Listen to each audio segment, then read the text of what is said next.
my name is Evette.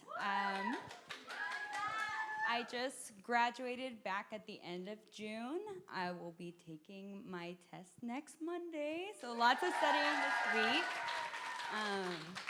But my journey here started, I was actually already in a salon working reception after COVID because I had needed a job for someone that had been my mom's stylist for a while.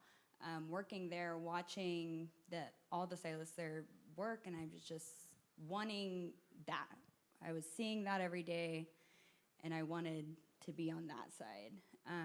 So it's very hard to take the jump to where you're comfortable and then to go and do something that's very uncomfortable, cutting your hours in half, not knowing certain things, if they're gonna work out.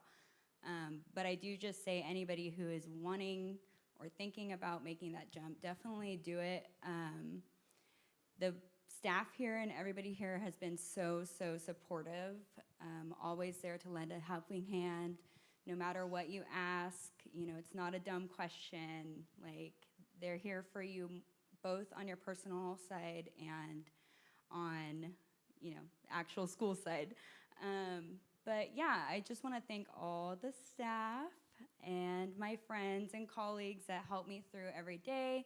It wasn't always easy, but I'm definitely so happy with making that decision in my life. It's been awesome, and I'm excited to start my career. And fingers crossed for Monday. But yeah, thank you so much.